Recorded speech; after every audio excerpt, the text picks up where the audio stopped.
For Hunter Valley players Trudy Musgrave at the bottom of the screen and Jane Taylor, the business end of the Women's Australian Summer Circuit is about to begin. Starting on November 21st, they'll be playing in a series of 4 $25,000 tournaments in South Australia and Victoria. For 22-year-old Taylor from Maitland, it'll be a challenge. These championships the first real test since she injured her back in March. Ranked 146 in the world and Australia's third best, Taylor isn't placing her expectations too high, although she's quietly confident of performing well. I'm seeded 3 in the first tournament and probably 3 or 4 in the following couple of tournaments, so I'm not really expecting too much because you can't after being off for so long. But no, I just want to go and play. The challenges have attracted many overseas competitors as well as several of Australia's top 10 women. It's a tough task for our national #1 junior, Trudy Musgrave. Well, I'm hoping to push my ranking up a lot and mainly get a lot of match practice and experience against the older ones and see how my ranking goes. The 17-year-old from Newcastle will travel to the tournaments with the Australian Institute of Sport team. Trudy returned on Monday from a 5-week tour of Japan, where she partnered fellow Institute player Annabelle Elwood to win 2 major senior satellite doubles tournaments. Catherine Lamond, NBN News.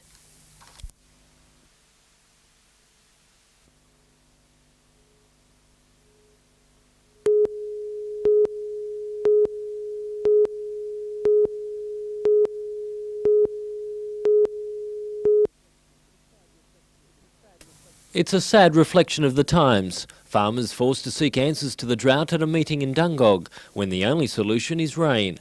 But experts say even that may not be the saviour that it's made out to be. Even if it rains, that doesn't mean the problems are over. And in fact, in terms of animal health, it increases, in fact, the risk of health for livestock. The meeting follows others at Gresford and Gloucester as the drought tightens its grip on the north of the state. The Lower Hunter was one of the last regions to be overcome by the big dry, but it's already reaching crisis point. Pasture has become so scarce and paddocks so dry that farmers have been told to get rid of some of their cattle before the rich grazing area is turned into a dust bowl. Well, I guess there are really only 2 options. Sell stock or slaughter stock. Richard O'Leary, NBN News.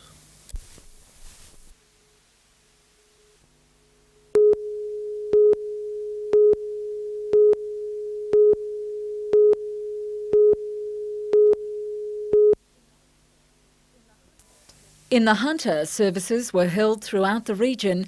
Small communities such as Dungog honoured the soldiers who fought in bloody battles so that peace could prevail.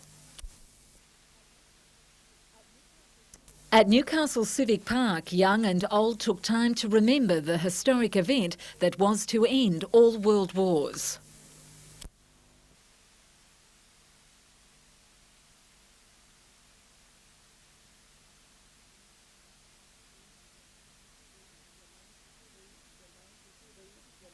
Wreaths were laid before the cenotaph, paying tribute to the 60,000 Australians who lost their lives during World War I. Newcastle's own 35th Battalion originated during the First World War. Soldiers from World War II reunited to pay their respects. We have flags which were taken through World War I and also World War II, where we operated in New Guinea, laid up in the cathedral here. So we have that association.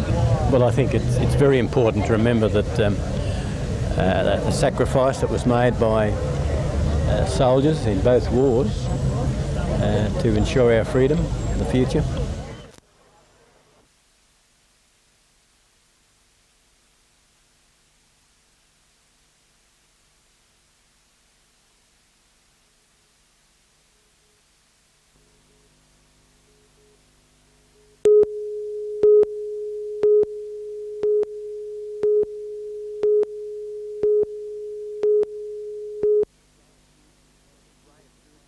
Graham Gooch was one of the few England players at training this morning. The former captain put in a rigorous session. Some of his teammates, including Mike Gatting, opting for a leisurely round of golf at Merriweather. Devon Malcolm also put in an appearance at #1 Oval. Retired Test player come cricket commentator David Gower, believing he holds the key to England's fortunes in this match and the Test series. But he finished off the season in England spectacularly. with 9 wickets in the second innings of the final Test match against South Africa. So he's actually really on a roll, really confident, really looking forward to doing business. Hampered by injury, England has named possibly its strongest 12 available for the 4-day encounter, which includes Phil de Freitas and Joey Benjamin. Doubt still surrounds middle order batsman Graham Thorpe. I've been quite pleased actually the way most people have been playing, bowling and batting. It'd be nice for Thorpe to be able to play. I think there's a fair chance. New South Wales went through an extensive fielding session, and while they're keen to repeat 1986's victory, for several of the Australian players it'll be their first look at what's to come this summer. 4 of our top 6 batsmen from the Test team here on display for this game, and it'll give a chance for us to look at some of their bowlers and their bowlers I suppose have a look at us, so it should be interesting from that point of view. Meantime, one of England's former foes, Max Walker, was in town today promoting his new board game. He too has a high regard for Malcolm, but has no doubt the Blues will experience the joy of beating the old enemy.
The New South Wales Association's annual sprint meeting at Dora Creek is only second to the Australian Championships in quality and number of entrants.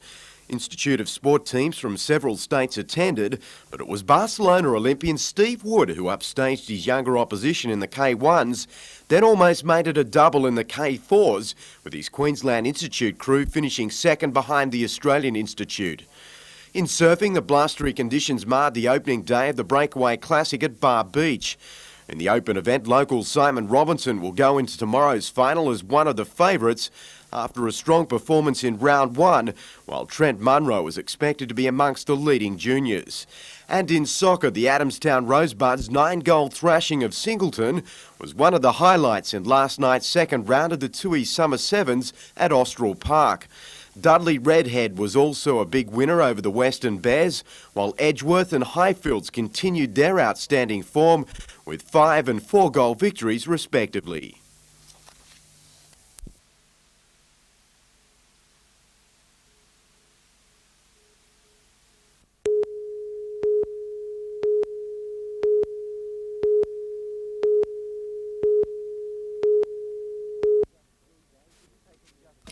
It's taken just 3 days to enlist more than 1,000 people to help save Mud Creek. This is why. The waterway has been slowly dying after being dammed at both ends. The stagnant water has been starved of oxygen. Thousands of fish have died. The Hunter Water Corporation has flushed the creek after protests a fortnight ago, but that's seen as a short-term lifeline to the species that depend on the creek. Hunter Water Board, Council and the Public Works Department know that they have to go ahead and dredge it and open the mouth up and also run water from Stony Creek into the top of the creek. They know that's the only solution to the problem. The petition will be presented to Parliament by local member Jeff Hunter this week. It'll be used to try and pressure the state government to provide its third of the $500,000 needed to clean the creek. The Hunter Water Corporation and Lake Macquarie Council have already pledged their support. Richard O'Leary, NBN News.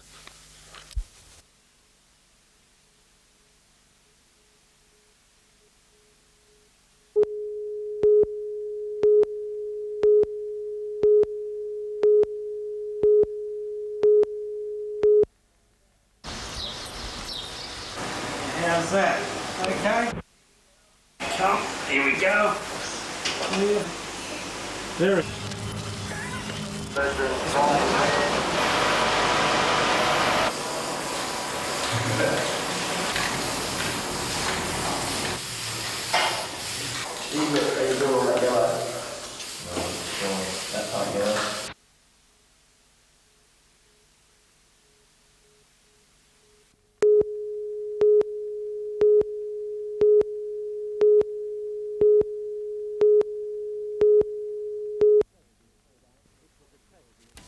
It was a tragedy played out in a quiet suburban street.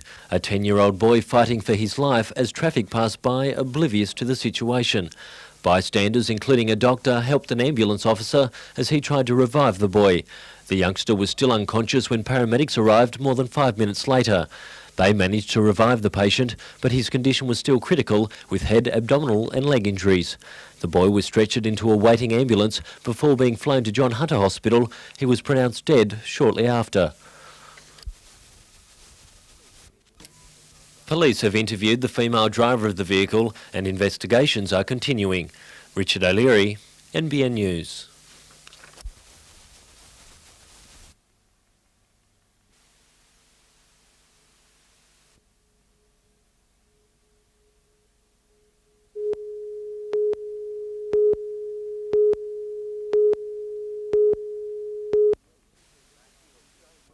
Maxwell and Shane Lee quickly moved past England's total this morning before the second new ball saw the return of Devon Malcolm, who soon had the Blues ducking for cover. Next ball, he had Maxwell caught down the leg side for 18. Playing in just his second first-class game, wicketkeeper Craig Glassick didn't trouble the scorers, becoming Malcolm's second victim. Lee was the only one to offer any resistance, scoring a brisk 45. Malcolm then trapped Robinson in front for 4, Lee suffering the same fate at the hands of Phil de Freitas before Malcolm wrapped up the innings with his 4th of the morning, going straight through Holsworth. The tourists' bid to wipe off the 37-run deficit began poorly, Rhodes falling to Lees for 16. Shortly after lunch, Hick fell to Holsworth before Thorpe and Atherton consolidated the innings, their partnership coming to an abrupt halt. The England skipper succumbing to a freak catch, his drive ricocheting off Slater at silly mid-off before going straight to Taylor at short extra cover. Kershler then chipped in with the wickets of Thorpe and Crawley before the Blues let England off, giving White 2 chances before stumps. Meantime, the Australian 11 to play England and Hobart was named this morning. Western Australia's Damien Martin to captain the side, which includes Victorian paceman Paul Rifle and Merv Hughes.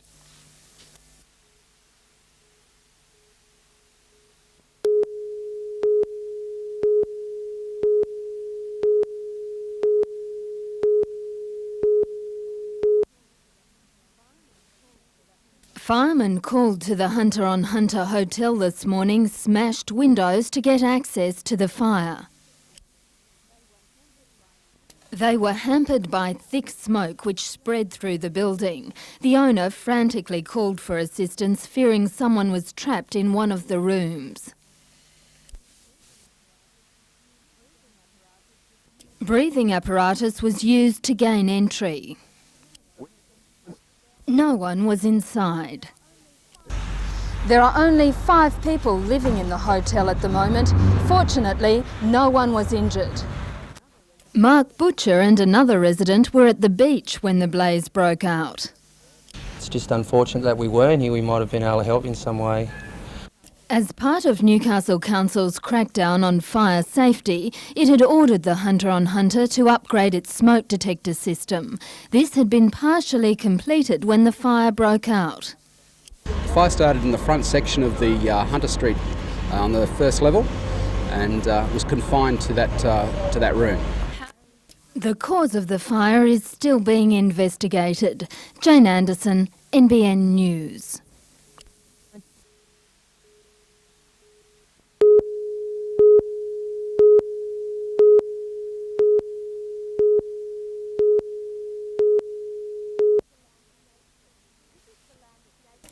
This is the land at Gateshead which Lake Macquarie Council today settled on for just over $500,000.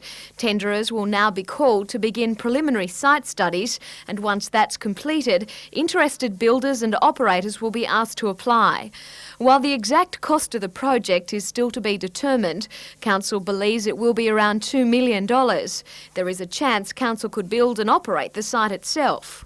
We've certainly got that option open to the council, both as council as the constructor of the station and ultimately the operator. The Gateshead facility will take waste from the eastern side of Lake Macquarie, where it will be sorted and then transported to the Awabba landfill site. There's also a possibility the facility could become a regional recycling centre. It's taken Council more than a year to reach this point. 12 months ago, underground water was discovered on the site and plans for the waste transfer station were put on hold, drawing criticism from parts of the community. However, after countless studies, Council now believes the facility can go ahead. Whilst there are some water conditions on the site which need to be overcome, they can be overcome. We've got the best engineering advice, and we believe that we can bring about the project satisfactorily.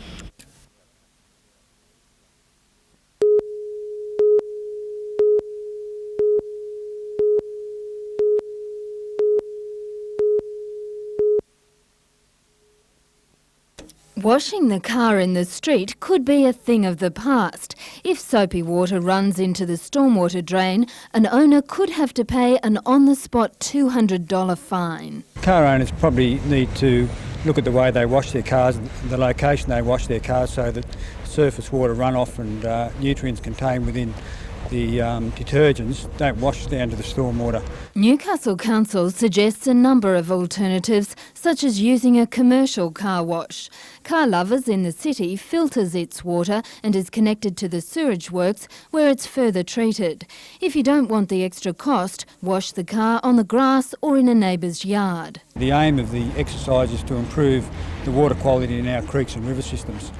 Soapy water from the kitchen sink doesn't fall into the same category. It also ends up at the sewage works where it's treated before being discharged into the ocean. Jane Anderson, NBN News.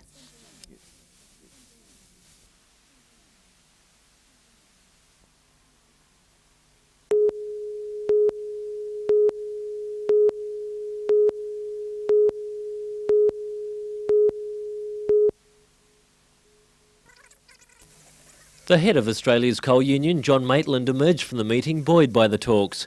He says the whole structure of the industry was discussed, from the privatisation of the Hunter Valley coal rail system to low export prices. We can't relax because the Japanese and other Asians have proved in the past that they are able to extract blood from us when we don't believe we've got any to give. There are no coal producers on the Joint Caucus ACTU working group, but John Maitland says the whole industry is behind an increase in export prices. They're all anxious to make sure they get a price increase, because if they don't, then those that have been hanging on hoping for better times will actually go out of the game. The working group will give its recommendations to the Taylor inquiry next week, before the final report is made later this month. The unions are very anxious to make sure that the matters raised in the Taylor study are dealt with, because, as I said earlier, they do deal with very significant issues.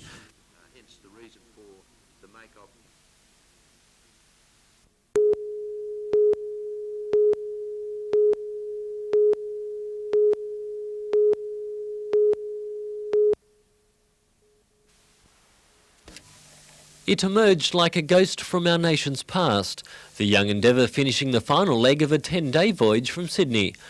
Perched like seagulls, the youthful men and women who've sailed this ship entered Newcastle with idyllic views of the harbour.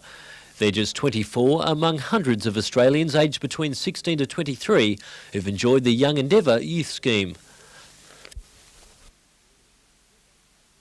It encourages teamwork and leadership, but as Newcastle's two sailors learnt, it's also about fun and making friends.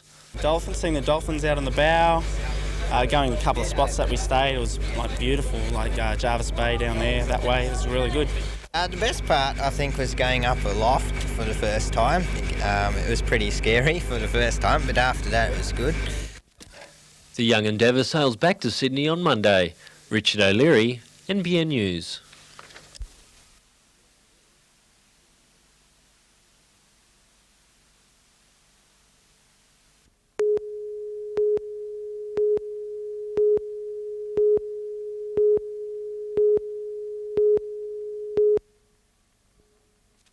Last month, the TAB withdrew full coverage of Beaumont Park meetings. Consequently, the Newcastle Jockey Club reduced prize money from just over $8,000 to $5,500 per fixture. This angered around 200 greyhound trainers, owners and breeders, who then refused to race their dogs at Beaumont Park, causing the cancellation of 2 meetings, including this Saturday's, due to insufficient nominations.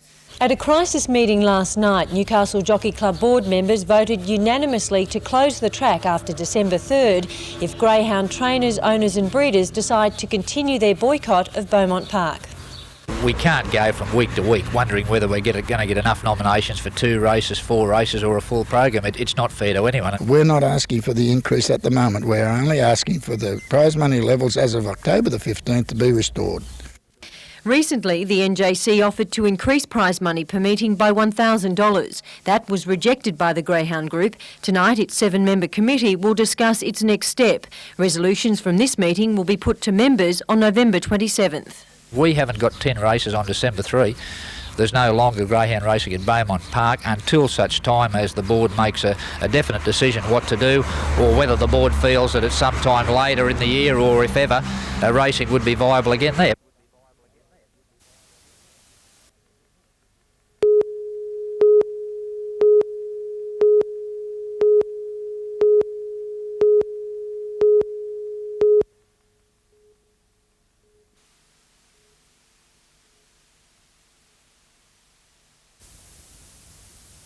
When Vera Gilbert turned up for her weekly Hoy game at Newcastle Workers Club today, her fellow workers applauded her enormous score. Not the one she notched up on the board, but the century she scored in life.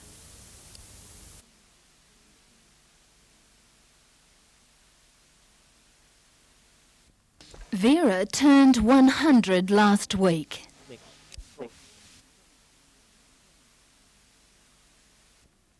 Born in the Hunter Valley in 1894, she's lived through enormous change. As a child, she travelled by horse and buggy. Their home was lit by candles. Dresses changed. We wouldn't dream of going out without our hats and gloves on when we were young. And as for other aspiring centurions, Vera says she didn't drink or smoke, but more importantly... Oh, I don't know. I never worried about anything. Never used to worry.